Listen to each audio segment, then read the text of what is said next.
For me, a big thing was just ask a lot of good questions, listen to people, and copy the strategies that are working. Are you a real estate investor looking to sharpen your skills or a newbie looking to become one? You're in the right place. Welcome to Where Should I Invest? Real Estate Investing in Canada with your host, Sarah Larby. Hey guys, it is Sarah Larby and welcome back to another episode of Where Should I Invest? Today's interview is so much fun. I'm going to be talking with Mckeever and Kellan Paniccia, who are both very, very successful real estate investors in London, Ontario. And the podcast will go through lots of different strategies and also one of my favorites, which is the BRRRR strategy, where you buy, you renovate, you rent, you refinance, and if you add a fourth R, you can also repeat the process. You pull your money out and you could still hold the property. It really is, in my opinion, the best investment strategy if you're looking and you're not too sure if you want to flip properties, you're not too sure if you want to be a landlord and hold. This is my favorite. So we're going to talk about that.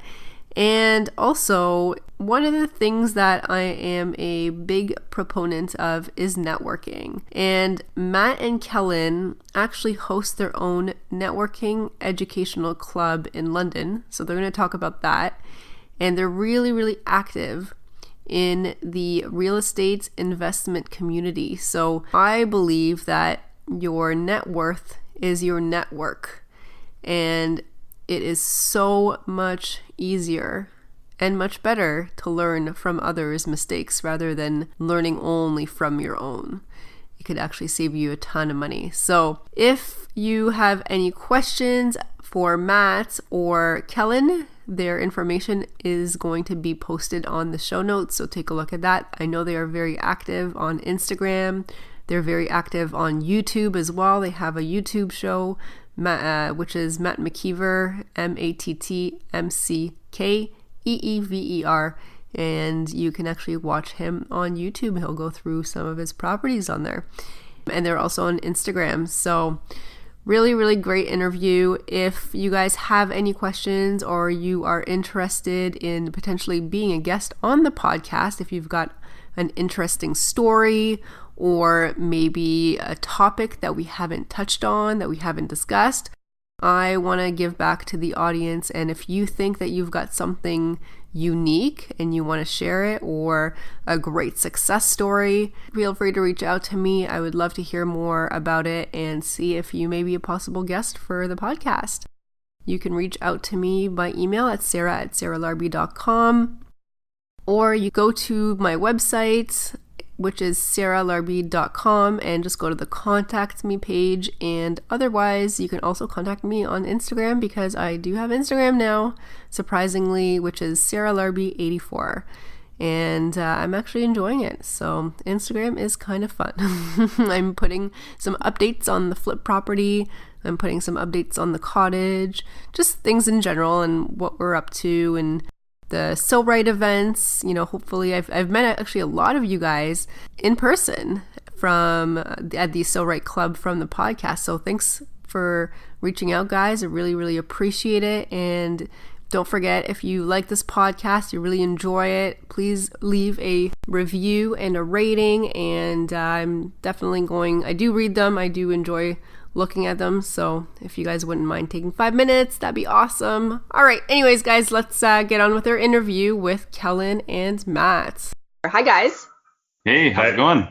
Good. I'm really excited to have you guys on. Yeah, we're pumped. Yeah, we're definitely excited to be here. Awesome. So let's just jump right into it. And this question is for both of you. How and when did you get started in real estate investing? Who wants to go first? So I'll start off. I started investing in real estate in 2010 when I was 25. And so I got started in student rentals. So they were the best cash flowing properties that I could find here in London, Ontario. So that's kind of what drew me in. And Rich Dad, Poor Dad was kind of the gateway book or the gateway drug into the idea of real estate investing for me. And perfect. Just for our audience, can you just say your name so that they can put the voice to the name? Sure. So this is Matt. Perfect. And this is Kellan. And Kellan? Yeah, so I started in August of 2016, so not very long ago. And yeah, it's been a busy year and a half, 2 years. And I don't know if you want to dive into it now, but I've acquired 6 properties in that time, 18 units, and I'm still working my full-time job. So it's been a busy life. So what's your full-time job? I work in software testing. So I work with a team of developers and I break their software and make them fix it. Awesome. Matt, do you have a full-time job? So was working, I still have my CPA license, and I worked as a CPA until I was 31 and then kind of dropped out of the rat race because of real estate investing. So for the last 2 years, I've been feral. Amazing. Living the dream. So how did you guys meet one another? So yeah, it's kind of funny. We actually both met each other. Well, obviously, we met each other through a networking event here, a Bigger Pockets event in London, Ontario. So it was a local networking event for real estate investors. Bigger Pockets, for people that aren't familiar, is probably one of the best websites, one of the best podcasts on real estate investing. And so, yeah, I think we just both had kind of been on the Bigger Pockets website, met up in person, I think, at Bigger Pockets, right? And Yeah. I mean, I think all of us at that meetup were just hammering through Bigger Pockets podcasts, listening to dozens or hundreds of them, learning everything we could. And then I think it kept on the podcast saying, go on the forums, put in an alert for your local city. And I think all of us did that, got an alert when somebody posted, hey, let's do a meetup here in London. And first meetup was a good success and met a whole bunch of amazing people. And it's kind of developed into some of our own meetup groups since, financial independence related and real estate related. That's actually how I really became obsessed with investing in real estate and, creating that freedom is actually through Bigger Pockets and listening to those podcasts. Yeah, no, they're amazing. They open even still, I listen to them and I'm blown away by some of the guests they have on there. It makes you think on a whole new level. Absolutely. Do you guys invest together? So no, and we were kind of joking about it before we jumped on this because we're laughing because there's been lots of probably close calls and a few times that we came close to it, but it's just never worked out. So for example, Kellan's very first property he bought, he wanted to move into house hack, and so he needed to get his one tenant to move out. So I ended up taking on that tenant at one of my properties. And at a different point in time, I paid Kellan a finder's fee because he found an amazing deal and just wasn't. He was still kind of too new to real estate and it was a massive deal. And you're probably happy you didn't buy it. I've now been over a year in permit hell over this property. I don't hold it against you, Kellan, for introducing me to it. I was talking about that yesterday. I'm looking back, I'm really happy to just take a finder's fee and not have to deal with that because that's probably the biggest project that anyone's taken on in our entire group. It's turned into the renovation from hell. Yes. Yeah, I've got to hear about this. What is it? So it's actually literally just a block away from where we're shooting this episode right now. And so it was an old century home, a triplex, and it needed a lot of work. And I went in eyes wide open to that fact, but it needed even far more work than we expected. And essentially, once we started pulling permits on this old house, it just never stopped. So we have new property inspection standards here in London, Ontario. So if you're going to have an income property and it's going to be a rental property here, you got to go through a series of hurdles you'll need to pass that otherwise a property maybe wouldn't have to pass. And so anyways, long story short, we've ripped it. It's going to be all new plumbing, all new electrical. It's literally going to be a brand new house by the time we're done. And the funny thing is, don't play your tiny violins on my behalf quite yet, because over the year of permit hell, it's probably appreciated an extra 20-25% over what I had anticipated it for. So again, it's one of those things where it's actually all working out, but it definitely, had it been someone's first project, it would have been a scary project to bite off. Yeah, I would have been on a whole different trajectory. I probably would have had one property because, if I would have bought that, I would have been sinking all of my money into renovations and yeah. Well, and not to mention it's been broken into 4 times now. I've had all my tools stolen once and some tools stolen a second time. Again, it's one of those things when you're taking on a project of this size, you need to be eyes wide open on it. And so we had some really large margins for error. And thankfully we did because we're expanding to fit those margins right now. So I actually want to ask you guys about margins and how to calculate that. But first, what are you going to be doing with that property? What's your exit strategy with it?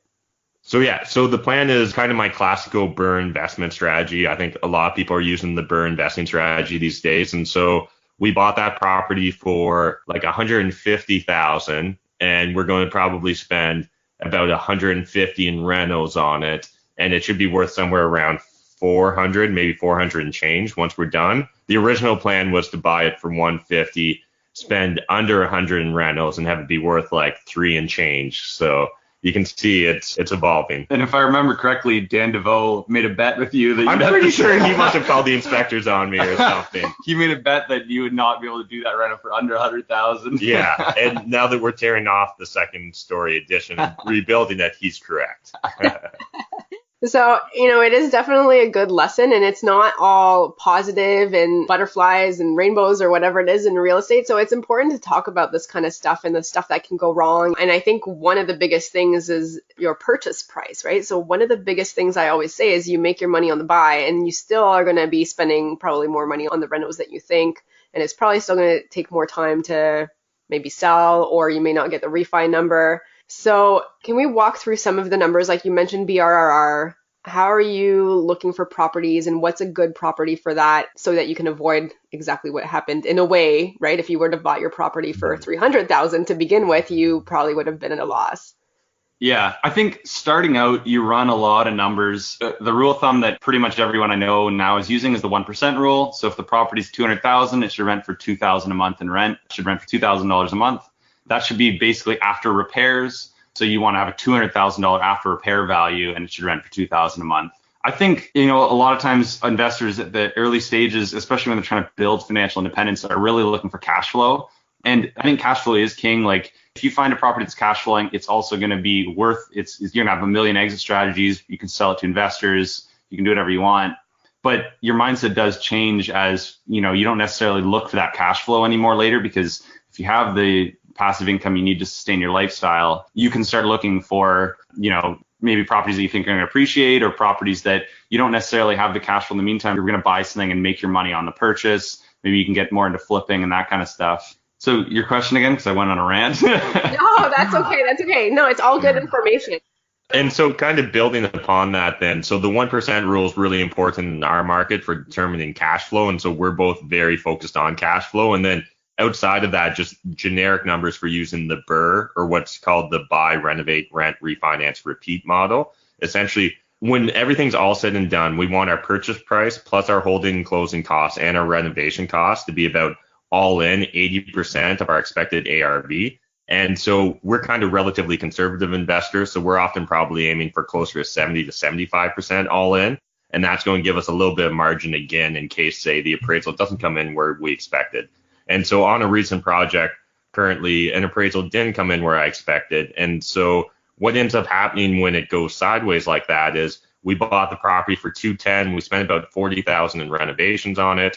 And in my opinion, it's worth probably $350,000 plus. The appraiser disagreed with us. So we're in the process of getting a second appraisal on it. And we'll see whether that comes in more in line with my expectations.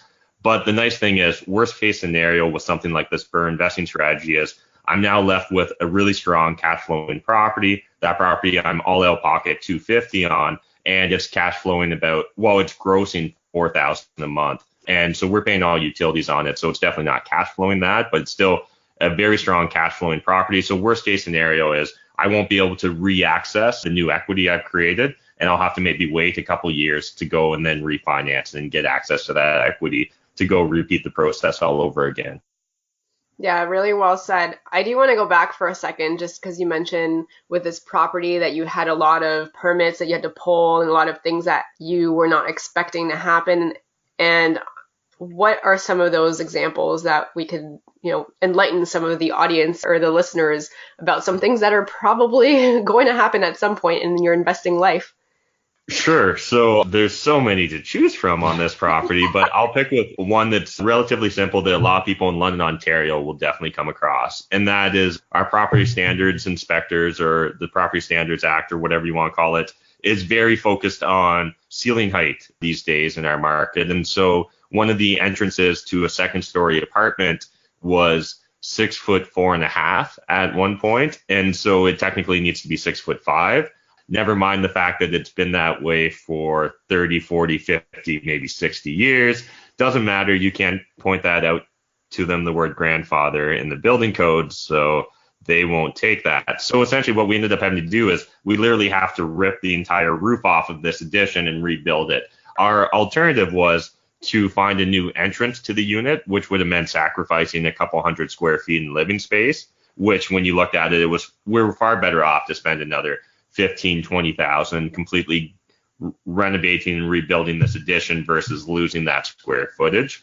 So that was one surprise. And again, it was something that we kind of knew. We had an asterisk beside it when we walked through the property. We were well aware of the ceiling height, and we were hoping, usually there's a bit of a grace allowance there. So usually they'll give or take about a half inch. Sometimes they do, sometimes they don't. This time they didn't. Mm-hmm. So that was definitely one. And then the other one is, again, the moment you start opening up older construction, new building code applies. So one of our demoers was a little bit too aggressive, and he actually broke the fire separation between two of the units, which means we then had to go through and do all new fire separation up to new code rather than the old lath and plaster that was there.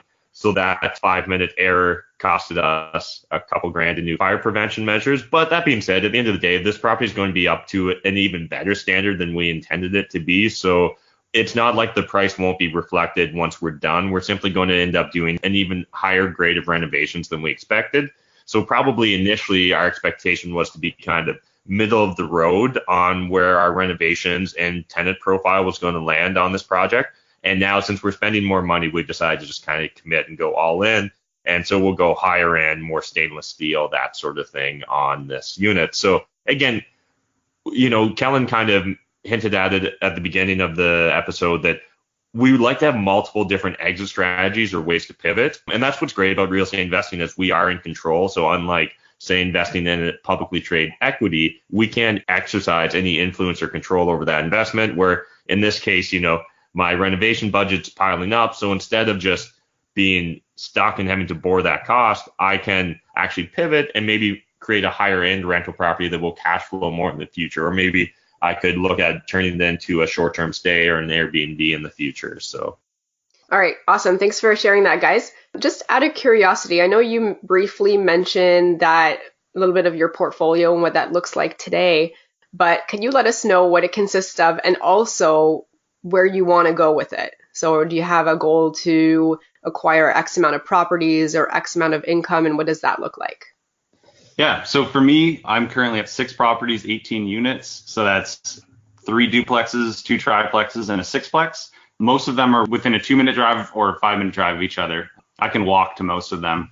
So it's really nice if you forget a tool or something like that, you can whip around the corner and grab it. In terms of what my goals are, that's something that I've really been struggling with because, the goal was financial independence, and I've reached that, and I'm still working my full-time job, but I don't need to be. So the real challenge right now is a major switch in mindset to, okay, what's the new goal? And you look at people that are like, identify what you want to be working on in life. And step 1, identify your goals. Step 2, and then it goes on about how to reach your goals. But I can't get past step 1. I don't know. I can't really identify what my goal is. I worry that I am maybe just continuing on with what's been working, which could be a great thing because I'm building wealth pretty rapidly with it, which can't really be a bad thing, I don't think, at least financially. And so I figure it's working well for me right now. I'm going to continue at it and see what doors it opens. I'm enjoying it, so I'm going to keep doing what I enjoy. And then I'm going to have to keep processing that and determine what my goal is at this point. Okay, that's good. And so, yeah, for myself, so right now I have 16 properties. I just sold one a couple weeks ago. And actually, until this year, I'd never sold a property. I'd simply only ever bought properties. And up until this year, again, my goal was essentially just to buy every property until I guess I owned all of them, like Pokemon. And recently, I started to really reframe that or call into question that motive. And part of the reason was, as I continued to grow my portfolio in 2016 and 2017, I acquired about 25 units each of those years. And so it rapidly increased the amount of management I had to do. I tried to bring in outside property managers to try and help and assist with it, and had mild degrees of success with it, but found that they were never able to implement the same effectiveness as myself. And so recently I've started really thinking about the idea of maybe consolidating, and actually I've put up the majority of my properties for sale now, and I'm looking at maybe buying a development property here in downtown London. And so looking at maybe acquiring about a third or a half of an acre and trying to do a small rise or a mid-rise building here. So I think I'm just being drawn to the idea of a new challenge. And so again, originally when I got into real estate investing, like Kellan, my goal was to reach X amount of passive income a month. And so I really wanted something what's called lean fire. So the idea of financial independence, retired early off a very low amount. So really I was thinking, $30,000, $40,000 a year in passive income from my real estate would be more than enough to sustain the lifestyle that I'm happy with, that I'm currently living. And so kind of once I got to that point, I continued growing just because it was fun. I didn't know what else to do. And I think I'm going to continue doing that just because I think any individual that gets themselves into real estate investing, gets them into being a producer, is going to constantly feel compelled to do it, whether you've reached your financial goal or not. So I think that for me, the idea of moving into developments is simply the opportunity to take on a whole new challenge and learn a whole new skill set. Yeah, I think it's interesting because I've listened to a lot of real estate podcasts, and it seems like the goals are always just more. I just want more. I want to build more. I want to buy more, whatever. I want to wholesale more. And I think that because of the financial independence mindset we were originally coming from, it's more like, all right, we're constantly asking ourselves, what is enough? When is enough? Are we doing what we want to be doing? Are we happy doing it? Are we passionate about it? Are we excited? It's a little bit more of a philosophical, like introspective decision versus I want 100,000 a year in passive income. I want $1 million a year and whatever, right? Like, I mean, it's easy to just throw a number out there and that's my goal. I'm working toward it. But I mean, is that really your goal? And I think that's a challenge that a few of us face. So really well said. It seems that your goals are changing and my goals are always changing as well. I mean, originally I actually thought I needed 10 properties and I was going to be set for life. Ended up sitting down with a mortgage broker and we were looking at our goals and she's like, no, you actually need X amount more. And it was not 10, it was a lot more than 10 to reach the goals that I wanted to. But, it's funny because over time and over the years, things change, right? You're looking at different, goals. You have different reasons that you're doing real estate. There's new opportunities. So it is really important to still be flexible. And, I definitely appreciate you guys sharing, your goals or, potential changes in your real estate investing. Mm-hmm. And so you both have a lot of properties. And I'm sure a lot of listeners are thinking right now, like, how do they afford so many houses, so many duplexes, triplexes, et cetera? Like, what are you guys doing? So yeah, I think the biggest thing is we're very focused on the velocity of our money. So making sure that we're able to reuse that money again and again on investment. And so the BRRRR investing strategy, I think, has been critical to both mine and Kellan's success. Yes. Like Kellan acquired a ridiculous amount of properties in a very short period of time. I think a lot of that was because of the BRRRR, right? Yeah. We're able to recycle I didn't have 20% down on all of those to start. My first property I bought for 5% down. So I did the CMHC insured mortgage back when the fees were a little bit lower, and it was $177,000. It's probably worth closer to $250 now, but that was about $8,000 out of pocket to close on a property that I'm in right now that I live for free in. It's a duplex. I have tenants on the other side paying $950, and they're paying all their heat, hydro, and water. And my mortgage is $900 or so, and that's with the new mortgage rate increases and all that because I had a variable mortgage. So I live for free, which means that I can save 100% of my income from other things. And then, basically I worked a full-time job. I just saved a bunch of money. I think I had about 120 grand or so saved up just from working and saving and living frugally. And then I bought my first place 5% down, even though I could have done 20% down because I wanted to only use $8,000 of my money so that I could then have more money to go buy the next place. And then, 20% down, buy it, renovate it, refinance it. And then, if you get a good enough deal, you get all your money out, or if you get a stupidly good deal, you get all your money out and more. Yeah, 100%. And then that's definitely what I did at the start too, was BRRRR investing, able to just recycle that down payment money so you're not tying it up in one property. And then what I started transitioning to, and again, I think a lot of real estate investors hit this point at one point or another in their investing career, is you start bringing on money partners. And so I started finding people where, hey, they got money, they have the ability to qualify for a mortgage, but for whatever reason, they either don't have the time or the expertise to find the deal. Whereas I have the time and the expertise to find the deal. So we're able to come together and find a win-win partnership. And so the way I've structured a lot of my joint ventures with money partners is I bring the deal, I bring the plan, we execute on it. It's still a BRRRR investment strategy. So realistically, my money partners often look at it as a short-term investment. So they're really just loaning me kind of money interest free for say 6 months. And then at the end of the 6 months, they get 50% of the property as well. And so I think between using the burn investing strategy as well as finding money partners is two of the fastest ways to really speed up the velocity of your money and increase the amount of properties you can acquire in a short period of time. Yeah, personally, I hadn't partnered on anything yet, but I love the idea, especially when you don't have a full-time job. You can use your partner to qualify for those mortgages. And honestly, the proposal that Matt has with money partners is a little bit sexier, I think, than it needs to be. People are coming in and I've got 50 grand. I've got 70 grand. It's okay. That means you can buy a $250,000 place with 20% down. So it's 50,000 down payment, 20,000 left over for renovations. We will give you all of your money back in 3 months and you'll own half a house. It's kind of a ridiculous deal because it's an infinite return on investment. They got their initial investment back and they're still getting dividends from it and they don't have to do any work.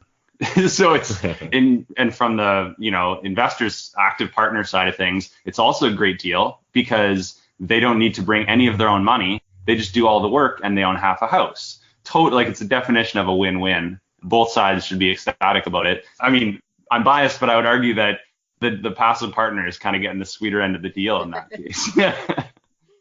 Yeah, no, for sure. So you guys answered my next question because I was curious, like if you're doing any joint ventures and how that's working. And so if somebody's a new investor and maybe they don't have the money, what would you suggest that they do in order to find a money partner?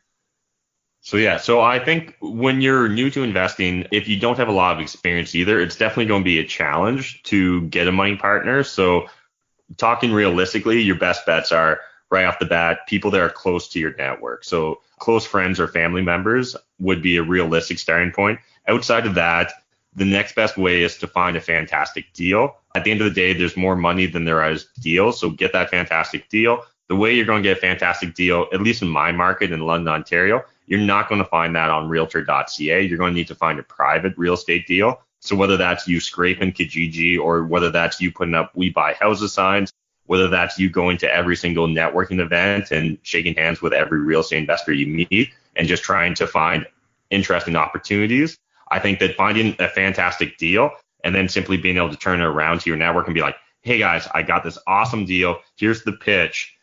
Who wants in? And you'll find that the money will get attracted to you. I know that at the very start of real estate investing, it doesn't feel that way, but odds are you just don't have a deal. If you don't have money chasing you for that deal, it's not an honest deal. So if you're brand new to real estate investing, you don't have any money and you don't either have the time or the patience to wait to save up that money to get into real estate investing, you need to find a fantastic deal. Yeah, and I think, and Matt mentioned it there as well, but the idea of building legitimacy is probably overlooked a lot. If you both of us have got a podcast going. We've got, Matt's got his YouTube channel. We run meetup groups. It's all about, you want people to know that you know what the hell you're doing. And otherwise, they're not going to want to give their money. So find a fantastic deal and then show people that you're capable is the other half of it. And I think, and Matt also said, there's more money than there are deals. That doesn't feel true at the beginning, but you start realizing that there's money, there's lots of money, and people are happy to give you it if you're offering a win-win partnership. The challenge is finding good deals, and It is, and it's funny too, because after a couple, and I find, like you said, it's harder for newbies in the beginning to be able to find the money, but after you've done a couple, 2, 3, 4, and other people around you are noticing it, you'll probably say, hey, you're going to hear, hey, next time you get something, let me know. I might be interested. And I think it's easier as you get more under your belt and more experience under your belt as well. So if you're able to start with 1 or 2 and use that as experience to talk to your friends and your family to start with and be able to get some money for your 3rd and 4th, etc., it definitely gets easier as you get the experience. Yeah, and I think that's something people underestimate is the amount of time it takes to build up that credibility. So you maybe have this fantastic idea, but until your friends or family see you executing on it, that's all it is, an idea, and ideas are cheap and easy. It's the execution that's hard and expensive. So yeah, definitely leading by example is the best way to get buy-in from outside parties. So just out of curiosity, when you started investing in real estate, what did your friends and family think? So mine thought I was crazy. They still think I am crazy. So even to this day, my parents will, my mom will be like, what? You bought another property? What are you getting yourself into? You had a good job and just all that classic stuff. And when I left my full-time employment. It was very similar. They just couldn't wrap their heads around the idea of it. They're from a different generation, a different time, and they have very different risk profile than myself. So I do sympathize with where they're coming from. They're just wrong. Yeah, for me, my parents are luckily, they're really understanding of it. They actually love driving around and, oh, you got a new place? Can we come take a look at it? And like sometimes, yeah, sometimes, no, there's tenants there. You can't just walk into the house and look at it. So they actually really enjoy it. They drive by, oh, you did the deck at this place? Like, we're going to come by and take a look. But I think like they have a very different risk profile. Like Matt said, the same thing for me. So they want to make sure that I'm not taking too much risk on and that kind of thing. I mean, they rent still. So like I didn't come from money in any way. And so I think that it's just one of those things where they're trying to understand exactly what's happening. And I'm hoping that I can also take what I'm learning and apply it to them and maybe find a duplex that they can live in and then live for free, right? Rather than paying some other landlord a bunch of money. Yeah, absolutely. It's funny. My parents, so they were always, fairly accepting of it and thought it was a good idea. And as you're acquiring more and doing well, like my mom was like, oh, maybe I should look at Brantford and invest, in a similar type of property as you. And so, the more that you do and the more time that goes by and the more that success that they see, and, it actually is less risky, in my opinion, than stocks and and even GICs or anything, right? So you can definitely control it. So it's funny they start seeing the success and definitely want to consider taking part of it at some point. Yeah, we have friends of ours, Justin and Laura, they were on one of our podcasts. They were saying that their family was really not into the idea of them buying, they wanted to buy a fourplex for their first investment property. And they were moving out of this beautiful single family home. They both had good jobs and their family's like, what are you doing? And I mean, they made a killing on that property and they ended up selling it. But and then they went and bought a duplex.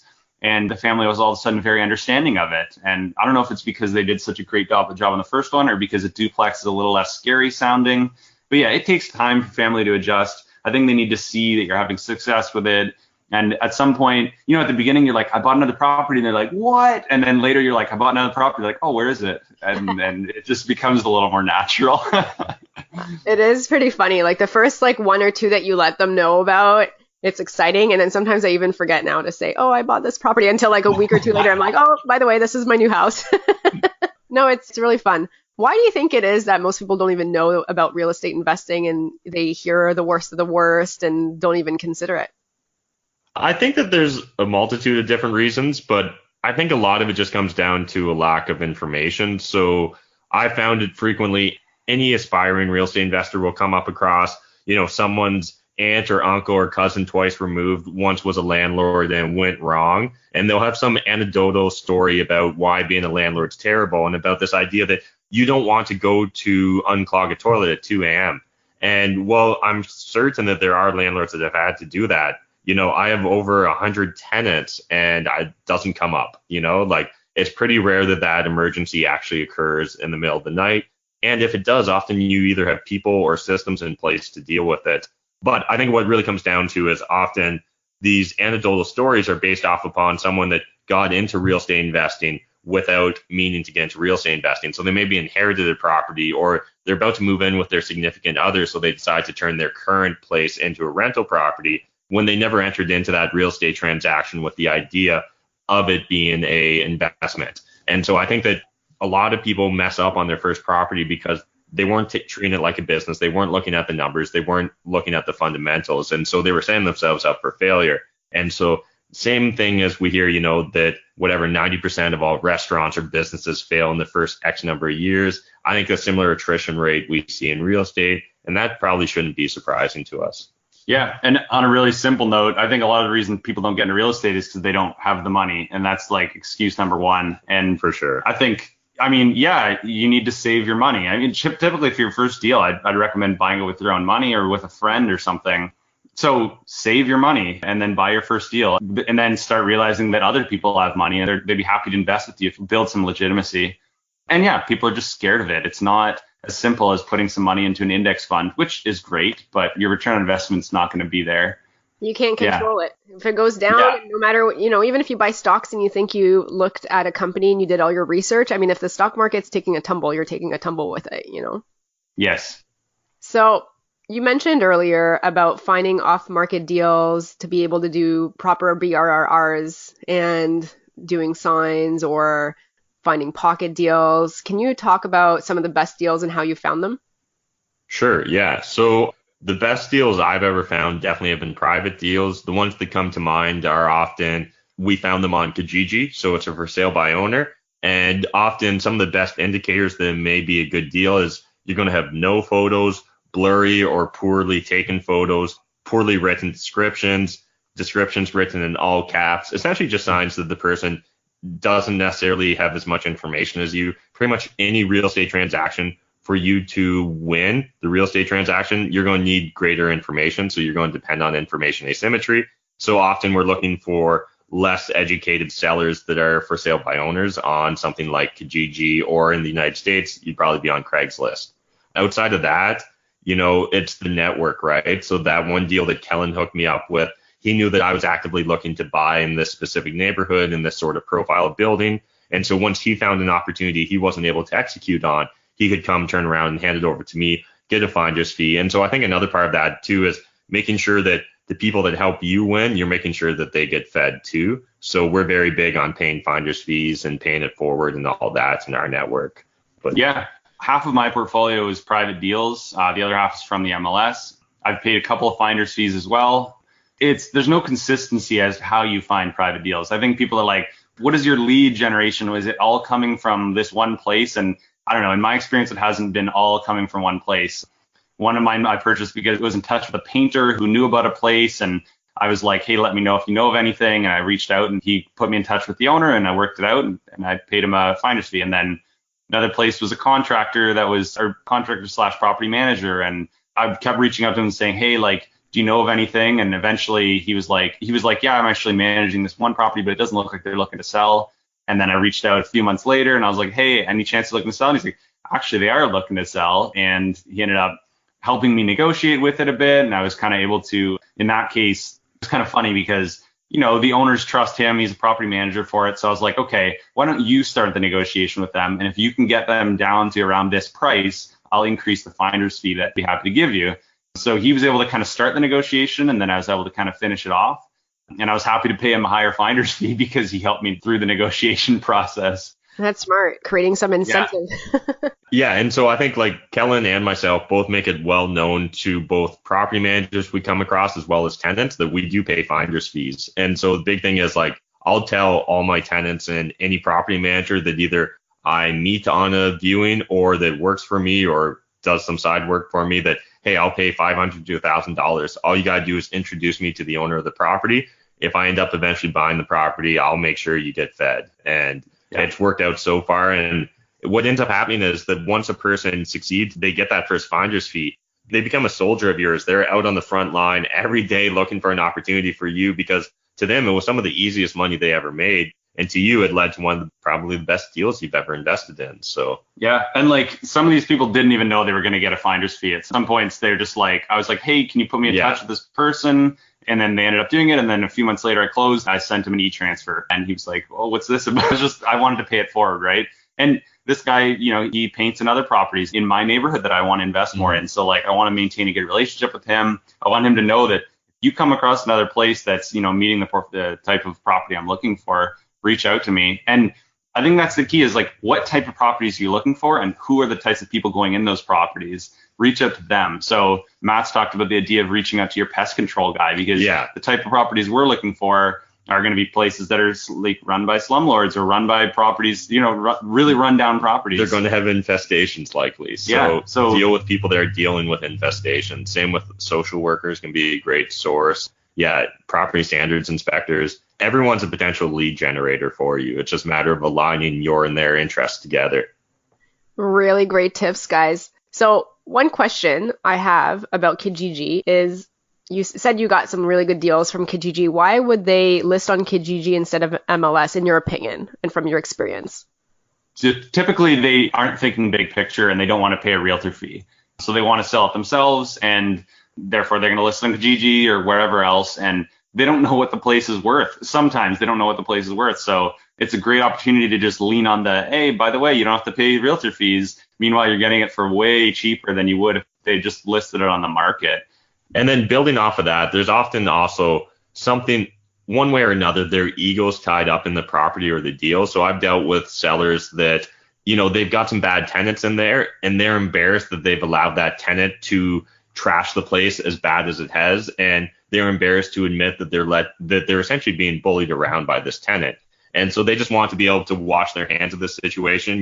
They don't even want a realtor to come in and judge them. They're afraid of being judged.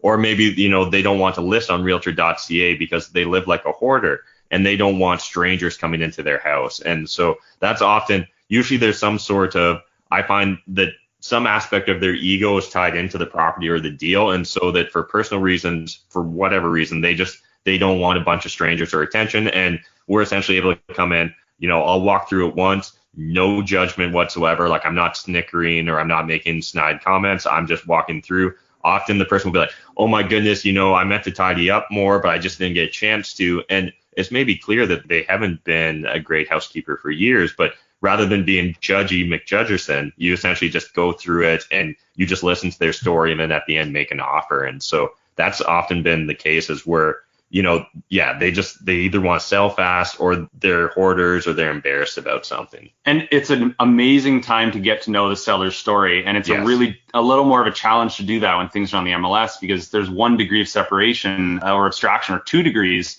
between you. You have to talk to your realtor who talks to the other realtor who talks to the owner. And meanwhile, here you get to sit down with the owner, talk about what's their problem, how can you be additive to their problems. And so maybe just using a real life example of that, there was a property I bought off of Kijiji. It was for sale by owner. And they'd talking to several realtor friends and they kind of knew what the property was worth and they were in the right ballpark. And we wanted to come in on the low end of that range that they were focusing on. And they obviously wanted to come in at the high end of the range. But there was more to their story than just wanting the highest price. They were in the process of building their dream house in McMansion and they were tight on financing. So they needed to clean up their financing picture in order to get the go ahead to actually break ground on this new McMansion they wanted to build. And so they need to sell fast, but they could never get all their stuff out of the house in time for the closing. So, it'd be very difficult to create sort of win-win we did on this deal. But essentially what we did was we bought the property, we closed exactly when they wanted to, but they continued to rent out the detached, oversized 2-car garage from us for like 2 months for essentially like $1 a month. And that allowed them, they could just move all their stuff into there, get building on the place, find new accommodations, move in. And had we not been willing to kind of play this musical chairs with them, they might have lost either the lot to their dream house or they might have just never been able to build it in the first place. So again, it was just really learning their story, like Kellan mentioned. Yeah, and thinking bigger too, right? Like for you don't care about that garage. You want to understand what is their problem and not like bicker over the little things, right? I think like coming from the frugal mindset, some people can be very like, oh, I want to get every last dollar. I want to squeeze it. But like, think big picture, like you're going to get this property. You're going to get it for a great price, like figure out what their problem is and just solve it. Yeah, it's really insightful. I don't think I've ever heard of somebody doing it with the garage and having them take their stuff from the house to the garage. So great job thinking outside the box. That's awesome. We know people who've had like the owners. I know at least 2 people who've had the owners stay living there after they've closed on the property and rent from them. And I mean, at the end of the day, they could rent from you for free for a couple of months if it just helps them. And so that they can. That's the other thing, right? If you're trying to sell in the MLS, you need to sell and buy a new place within a period of time. But if you're selling privately, you can say, oh, it's cool. You can stay in the house for a couple of months while while you're looking for your new place or whatever. Like you can get really creative with this stuff. Just sit down, figure out what the problems are, and then you can get the house for a way better price because you're willing to work with them. Great tips. Thanks, guys. So you are both out in London, and you also have a real estate investing club out there. Can you tell us about it? Yeah, so it's called REAL, and it stands for the Real Estate Association of London. Nailed it. And it's essentially a meetup group here in London, Ontario. And what we found is there's several good meetup groups here in London, and we just wanted one that was kind of focused on people that were, I guess, real people that are focused on taking action. So less oriented towards being part of a funnel or anything, and oriented towards people that are really taking action and stepping up and following through on their talk. Yeah, we have our London on Fire meetup group, which is all about financial independence. And then we wanted to have a meetup group that was specifically dedicated to real estate because our financial independence group was being overwhelmed with all real estate people. So we wanted to have a real estate group and then actually be able to bring in speakers that are talking about this stuff and have a, relatively sales-free zone, because that's what a lot of people seem to value about our meetups. They're free, they're, relaxed, and yet I like to think that we're bringing significant value, and people that are coming out are bringing their own significant value. And it's great when you can bring one of these things to become self-sustaining. And that's the goal with all of this, is to like get something going where the people that are part of the group become the group, and it's not about us anymore. It's also a really good opportunity for anyone that is interested in their own city to start up their own meetup groups. You can become the hub, you can become the center where people come to you. And even if you're not the best real estate investor or whatever it is you're interested in, start the meetup group. Matt started one on blockchain technology, like Bitcoin and that kind of stuff. Probably one, like, he's self-described as one of the last people who should have done that, but no one steps up to the plate and does it, right? So whatever it is, just become the center. There's so much value in being the hub or the center of these networks or networking events. And so we often joke about it that, far too many people are focused solely on their net worth rather than their network, and they don't realize that the two are very interlinked. And the biggest thing for me is when I find myself at the center of one of these networks is people come to the person at the center with their problems. And what the average person doesn't realize is a problem is just a profit opportunity in disguise. So it's either problems or profits. And so I love it when people come to me with all their problems, because essentially they're just giving me tons of opportunities for profit. So yeah. So if I wanted to go and join the club, where do I find information about it? Yeah, we've got a meetup.com group, a Facebook group. You can check out either of our Instagrams, YouTube, all that. Just look up our names. Or look up Real Estate Association of London on Facebook, or London, Ontario Financial Independence Retire Early, London on Fire, if you want to join that. Yeah. Okay. And there's also a podcast and a YouTube. You guys are very, very busy. So I don't know how you manage to find time. Again, we're trying to be everywhere. So so I also have a YouTube channel where I just document kind of my real estate journey, as well as my journey along financial independence, being retired early. As well, I get a lot of local real estate investors to jump on and kind of document their experiences. And then Kellan and I have the On Fire podcast, where we just interview unique, interesting individuals about their lives, their financial journeys, and how they're living kind of a unique lifestyle, a unique perspective. Yeah, so definitely tune into the next On Fire podcast, where we interview Sarah Larby, a speaker, interview, and investor and mentor for young professionals and millennials on real estate investing. Yes, coming soon, actually, right after this hour. All right, so the last part of the podcast is called the lightning round, where I ask you guys a series of 5 questions, and you give me the answer that comes top of mind. Question number 1, so each of you can answer. What is your favorite real estate investing book ever? So mine is going to be, and it's kind of adjacent, but I'm going to go with The Millionaire Next Door. And so it's not necessarily focused on real estate, but it's focused on personal finances. And so Rich Dad, Poor Dad is like my go-to book. So you can read that one, but I think everyone's read it. So Millionaire Next Door is awesome. Yeah, I don't have a great answer for this. Rich Dad, Poor Dad was one of the first I read, and it was because Bigger Pockets, everyone was recommending it. So I read it in a day, and audiobooks, a little pro tip, audiobooks, listen at 1.5, 2 times speed. Maybe you're listening to us at 1.5, 2 times speed, so we sound extra smart right now. But yeah, Rich Dad, Poor Dad was great. And one of my favorite was 4-Hour Work Week as well. Not unique, but I absolutely love that book. Yeah, that's a great book. Number 2, your favorite podcast. So mine is Bigger Pockets. Honestly, they have the best real estate investing podcast that there is. I wish mine was the best, but theirs is the best. So yeah, I got nothing unique to say there. There are Bigger Pockets. Yeah. If you're not, because you didn't say real estate podcast. So Radiolab is also really good. Freakonomics, and Freakonomics is cool. Actually, I'm thinking back to my favorite episode of Freakonomics. It was called Quitting or something like that. And they kept saying a winner never quits and a quitter never wins. And it was like in a sarcastic way that like, you need to be able to identify things in your life that you need to be able to quit from, whether it's your day job or maybe it's just something that you've been doing for so long and you've sunk in a lot of cost into it, but you need to be able to be aware of, when it's time to just quit these things. And for non-real estate, Hardcore History is my favorite podcast, hands down. Dan Carlin's Hardcore History. Okay, very cool. Question number 3, what do you do for fun aside from real estate? So my favorite activities are pretty inexpensive, luckily. I really like backpacking and hiking, canoeing, that kind of stuff. I have done very little of it in the last year, probably because of real estate. But yeah, those are some of my favorite, guitar, like exercise, that kind of stuff. Very simple. Yeah, and so for myself, I spend a lot of time goofing around on YouTube. So I've found it really enjoying the idea of having a one-to-many conversation, similar to what you can accomplish with podcasts. But there's just something really special about adding that visual aspect from YouTube. So trying to build a community on YouTube's been a ton of fun. And then otherwise, I just like to take on weird random experiments. So last year, me and Kellan started a YouTube incubator here called the Social Lab. So we did that for a bit. And right now in the process of starting up a wholesaling business, just always playing with something, one thing or the other. Didn't mention the conference either. Oh, yeah. And planning OREC, which is a real estate conference here in London, Ontario. That's been taking up like all my waking hours. I'm excited about that. What are the dates for that?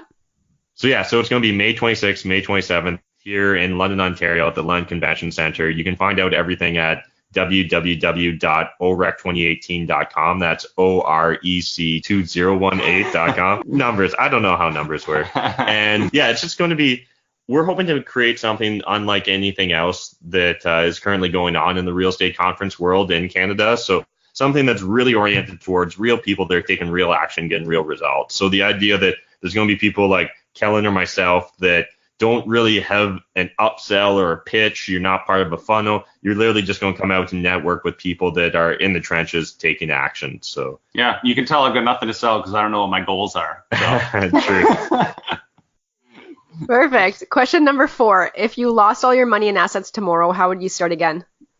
I think mine would be kind of a cheat. I would lean on my network. I think I've built an extremely valuable network that's worth as much or more than my current net worth reveals. So I think it'd be really easy for me to lean upon the relationships I have to be like, hey, I'm going to go find a great private deal now. Let's flip it or let's burr it, get our money out and rinse, recycle, repeat the process. So that's what I'd be doing if I was brand new, if I had no experience, no network, no nothing. I'd probably grind out until I made 10, 20K and then try and get into a personally insured purchase of a home.